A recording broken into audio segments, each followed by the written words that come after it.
Great to see you all here today. We've got a packed agenda for you, and we're going to kick things straight off. We've got a fireside chat from BASF. We're talking about from tax incentives to market access, unlocking climate-smart acres for the chemical sector.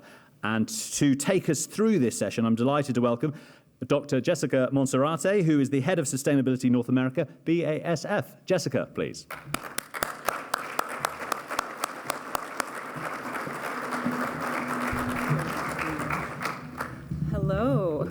Hello, everyone. Wow, this is a fantastic crowd.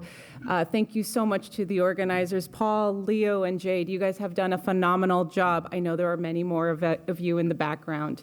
But I'm excited. I'm excited to be here for several reasons. One, it's because I have my heart set and my mind set in making agriculture the cornerstone of any decarbonization strategy worldwide. And the reason why is because I truly believe, as a scientist, I've done many years of studies in this space, we could actually do so much more with the land rather than turning it into concrete. So if we can keep those acres, as many of those acres in production, I think we have a lot to offer to the world when it comes to food, feed, fuel, fiber, as well as climate goals. So what I'd like to do is invite my panelists to discuss a very high-level around 30-minute panel that explores the emerging opportunity to expand U.S. bioethanol as well as oilseeds into the chemical sector. Most folks know about this, the ag feedstocks going into transportation, but what I'm talking about is a whole different sector that could become a very new market opportunity for growers. Leveraging the timely incentives under the Section 45Z of the Big Beautiful Bill, we can see global companies that are seeking to defossilize and meet their net zero goals demand increase for low-carbon bio-based feedstocks. This panel will examine how 45Z can serve as a foundational infrastructure tool, not just for fuels, but for enabling carbon attribution into the chemical supply chains.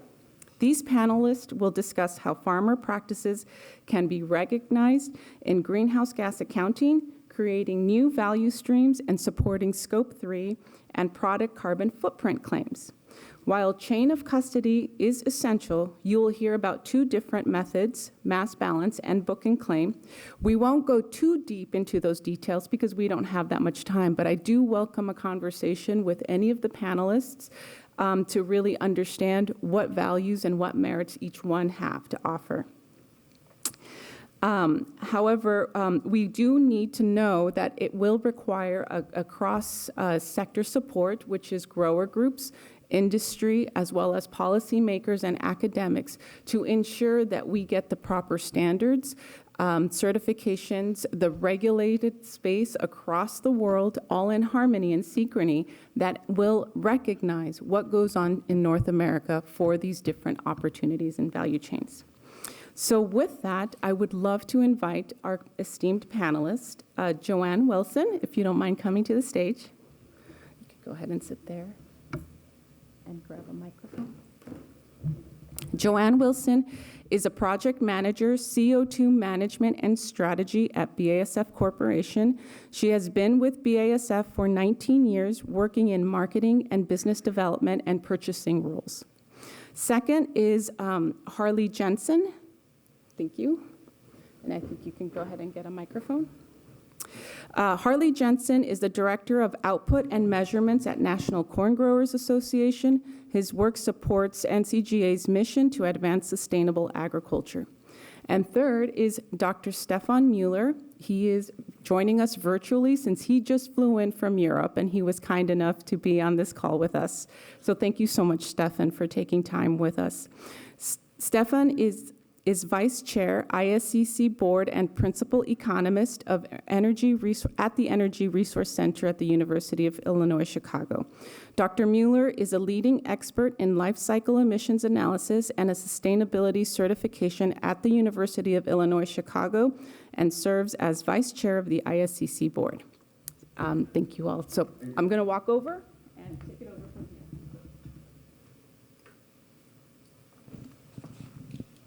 All right, how are you guys doing this morning? Good. All right, so we're going to start first with Harley Jensen. Harley Jensen, as I mentioned earlier, he's with NCGA, and he leads efforts to quantify and validate the environmental and economic performance of corn production. His work ensures that growers are positioned to benefit from emerging low-carbon markets, like what we're talking now. Harley plays a key role in developing data-driven strategies that help farmers demonstrate climate-smart practices and unlock their value streams. So Harley, if you don't mind giving me a bit of your thoughts on how you see 45Z creating economic opportunities for both the ethanol plants and farmers, especially in regions adopting climate-smart agriculture, and secondly, what role can corn growers play in shaping this transition? Yeah, a good question, right? Thanks for having me here. Always happy to talk a little bit about from a farmer's perspective. And so not only do I work for the National Corn Growers Association, but my family, I'm a fifth-generation family farmer. We farm a few thousand acres of corn and soybeans in north central Iowa. And so this topic is especially dear to me. All of my corn is delivered to an ethanol plant, and we believe that opportunities like this that can help jumpstart and incentivize and move forward some of these concepts are extremely important. We're excited about 45Z and how it moved through the Big Beautiful Bill process as one of the key things that was highlighted as an opportunity for us in the energy sector. As farmers, we have some concerns. There's some opportunities to make some improvements through this rulemaking portion right now to make sure we understand how those practices are calculated, how they're documented, and how we can make sure that that value not only incentivizes the ethanol plants, but that value makes it all the way back to the farmer. Today, this incentive is focused on the ethanol production and is not something that a farmer participates in directly. And we think that's a really important aspect, is that value needs to make it throughout the entire value chain in order for large-scale adoption to happen. Right. And so that's a big part that we're going to continue to work on, but that doesn't diminish our enthusiasm for being able to highlight the reality that row crop production, that corn and soybeans in particular, are fantastic places to go meet and gain sustainable outcomes.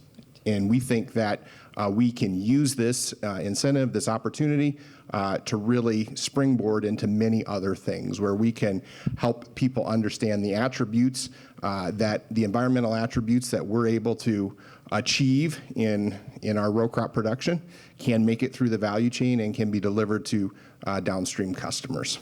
So I think the second part of the question, one of the challenges or one of the concerns that we want to keep highlighting is the need for that demand signal to make it all the way to the grower.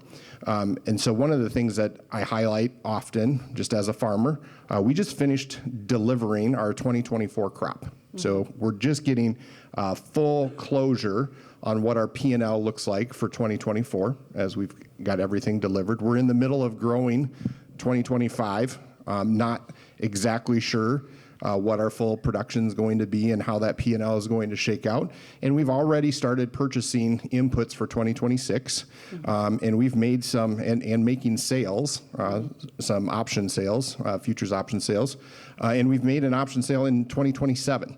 So that means I can have as many as 3 to 4 P&Ls open at the same time as a farmer. And so for me, one of the most important things that we continue to work on is what is that demand signal? We can deliver at scale millions and millions of acres of feedstock with the attributes that you are all looking for, but I need the ability to set myself up for success for that. We grow commodities, and economic law says that price is going to chase cost, and that certainly is happening. It's a problem right now where price is below cost, in fact. And so in order for me to be set up for success, I have to gain efficiencies every year, and I have to really work on that P&L. And if you need something downstream, I need to know what that demand signal is so I can set myself up for success to do that. And when we have that, we can deliver it at scale, at tens of millions of acres. Yeah, beautiful. I think you touched on two essential topics in my view. One is the grower recognition so that the grower can understand the value that that green premium has in the open market. And just a learning from the past, BASF has been part of setting up supply chains where it's clear which farmer was growing for fiber, for example, is for cotton. It's a different sector. But my point in bringing this up, we did this about 6 or 7 years ago, and we just helped the textile market pinpoint which farmer was providing the sustainable outcome. However, what we did not do was ensure that that green premium was going down to the farmer, and that's something that we are really interested in addressing in this particular opportunity. So thank you for pointing that out. Now, the second thing is managing all of these P&Ls, like you mentioned, and really needing a clear demand. And this is why my colleague here, Johanne, is here to really help to understand that and unpackage that a little bit more.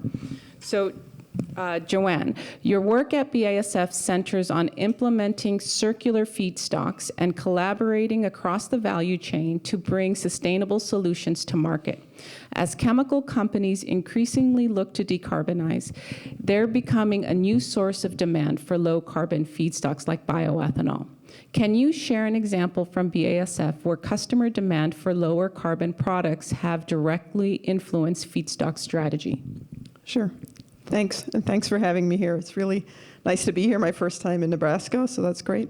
So first of all, a little bit about the demand. I worked in procurement prior to this role. I've been in the sustainability area for 2.5 years, and it has changed a lot in the last 5 years. I mean, it was something that a few customers were interested in, but now all of our customers are asking, how can we get our products made with a lower carbon footprint? So it's no longer a trend. I think it's here to stay, and it's really a license to operate in the field we're in, which is manufacturing goods.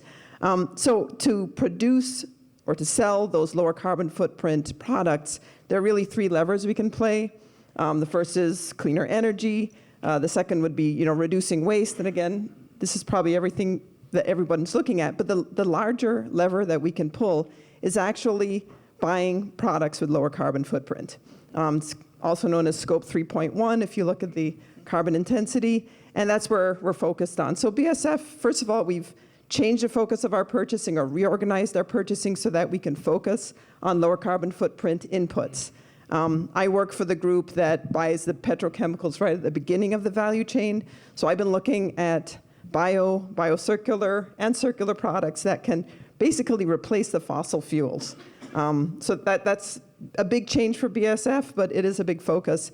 And the second thing is we also are focused on helping our supply base measure that carbon footprint in a way that it is standardized. So BASF was instrumental in developing Together for Sustainability standards because we can't have all the supply base measuring it in different ways. And there are many different ways that you could do carbon intensity measurements, but we are working with our supply base to use Together for Sustainability standards, so we're all in a level play field to measure that carbon footprint. Right. It's interesting for this organization because, again, these are different value chains that we're working with, but even with our own value chains, Together for Sustainability relies on the mass balance approach, which you mentioned, different from the book and claim approach. But that's basically what we're doing. I mean, we're focusing on Scope 3.1 and as a purchasing and helping our suppliers meet that.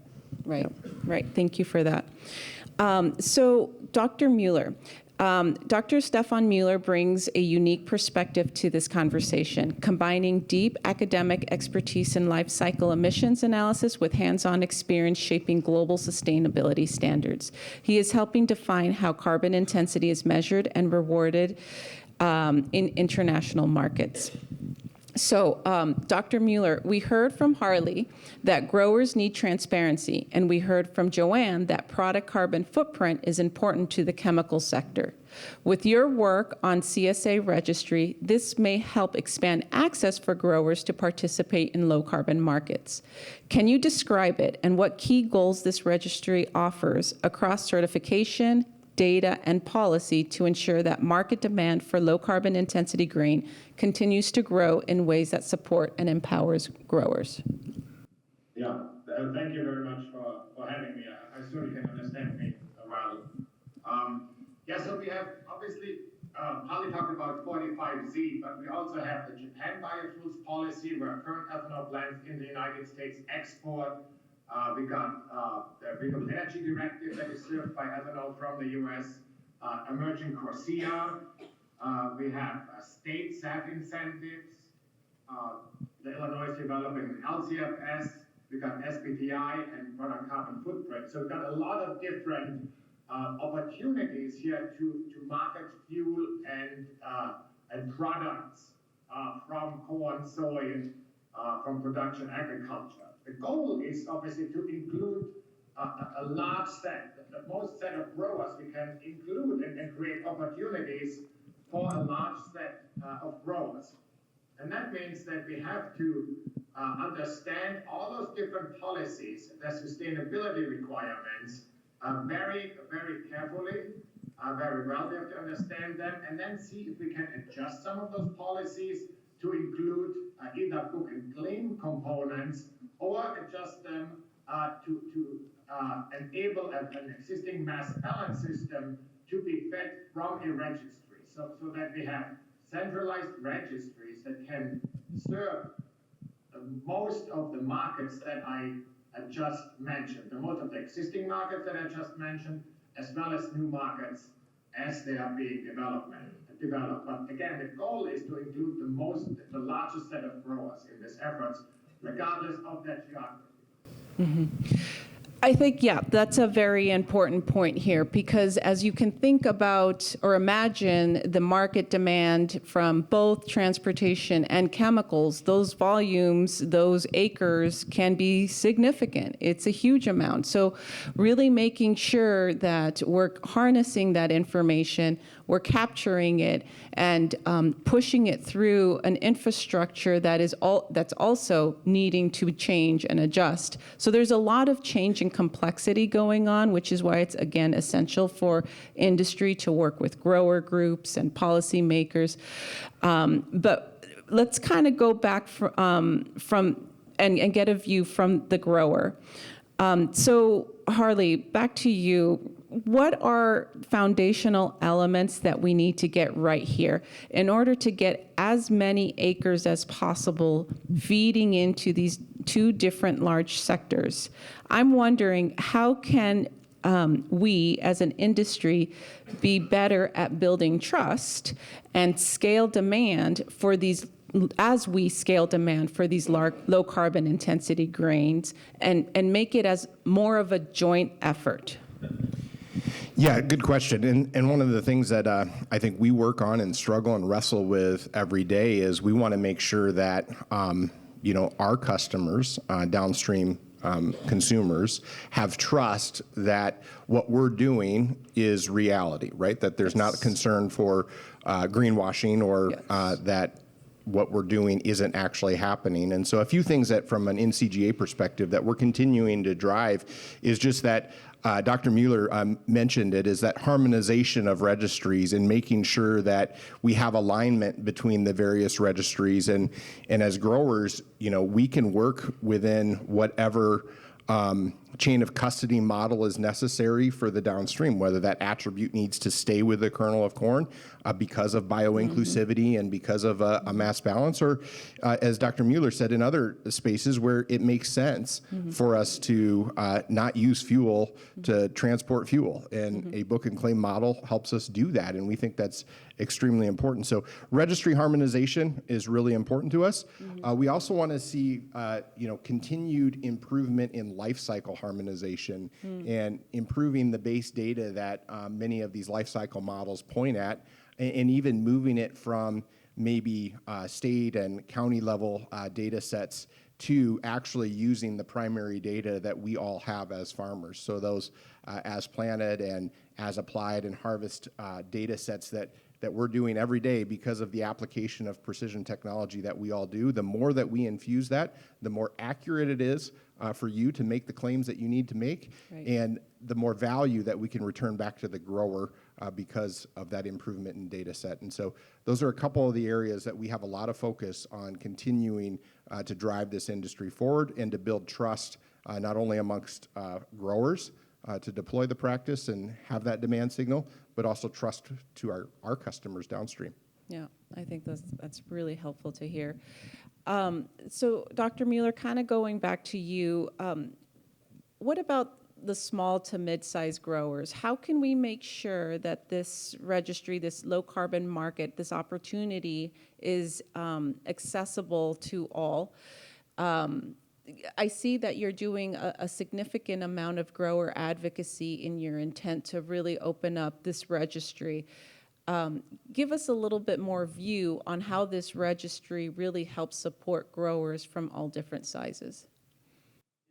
I think a very good point. In order to engage, let's say, smaller or mid-sized growers, right, we also have to adjust, let's say, current sustainability certification requirements that have been established to serve a lot of these markets that I mentioned. So we have to adjust, let's say, to reduce the burden of auditing on growers.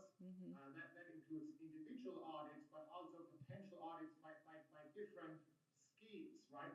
You know, there's different auditing requirements under COSIA, and there's different auditing requirements under other policies as well, right? So we have to, again, harmonize the auditing requirements so that the grower only sees, let's say, one grower audit if selected for an audit, right? And that audit then enables the grower to market their product under multiple schemes. That's important for scalability. And then secondly, I feel like working with the growers to collect their data and get it ready and bundled up for a registry is very important. And I also think that this could be a good role for grower organizations, for biofuels organizations that are really close to the grower and help especially small and mid-sized growers, again, to position themselves for inclusion of their conservation smart agricultural practices in a registry. So I think there's a lot of resources available to help scale this effort for small and mid-sized growers as well. Fantastic. So, Johanne, in the remaining time, I'd like you to kind of help round out this conversation. So I see the supply side gearing up. We have Harley speaking to how they're working on data, maximizing CSA opportunities, low carbon intensity, grain, getting it propped up. And we heard from Dr. Mueller really working from the standards bodies, registry bodies to make sure that we can have the integrity so that these large corporations such as ours cannot suffer any greenwashing claims or issues with double counting, because then you can imagine that's just a corporate dump of money that goes nowhere. So Johanne, give us a sense here of how we as the chemical sector can communicate demand certainty better. And if we can't now, tell us what are the reasons why. Are there hurdles? What do we need to overcome to really set that clear signal that we're ready, as well as also point to any opportunities that policy may help us? Okay. So bioethanol is used today in Germany.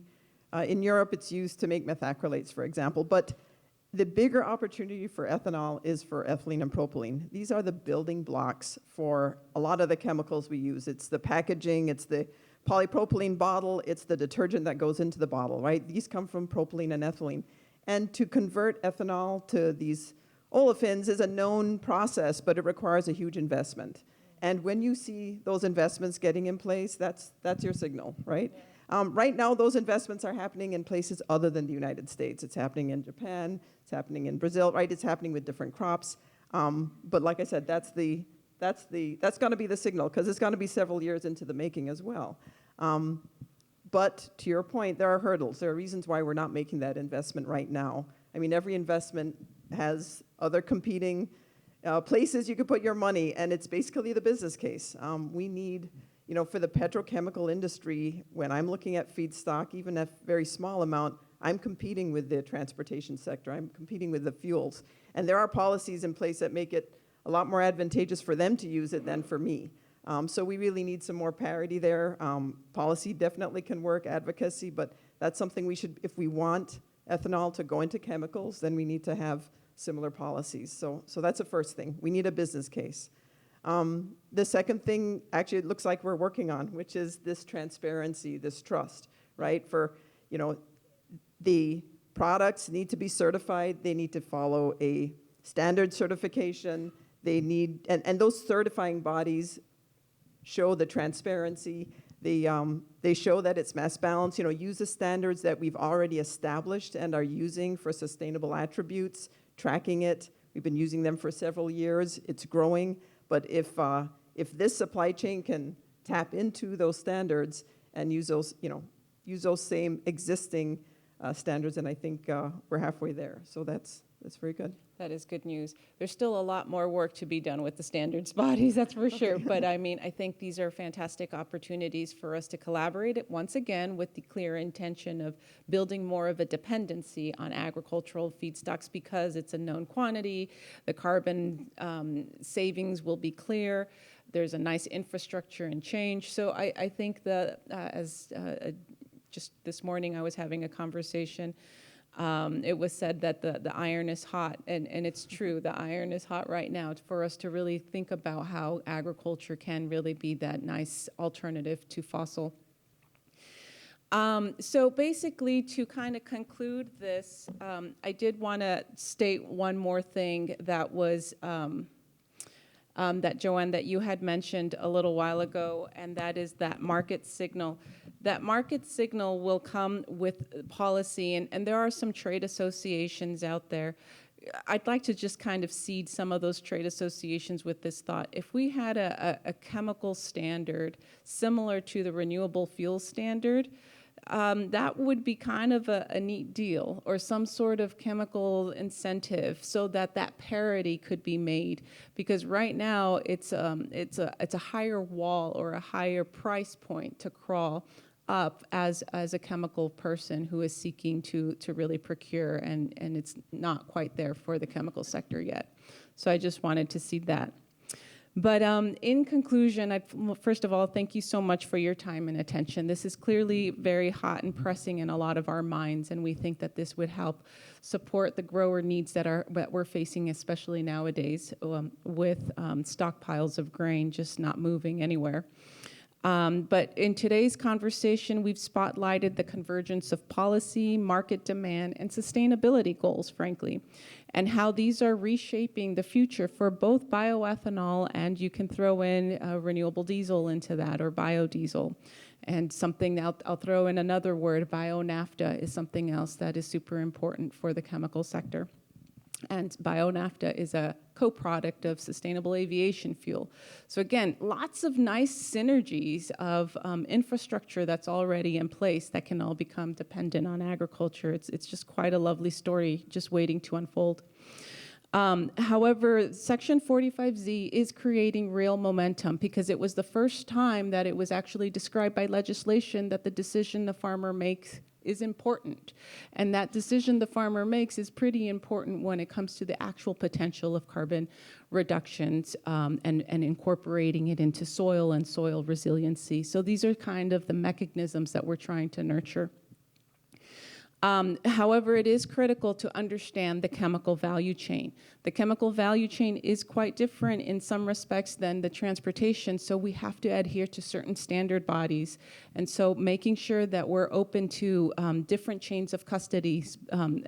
We heard book and claim, but as of now, the chemical sector has only been able to use mass balance. And so this is where we need to start huddling together and putting our brains to figure out how we can make this work for the chemical sector. So there's still some critical thinking that is required to make this a success. It will take a mixture of smart policy, farmer engagement, and transparency across the value chain.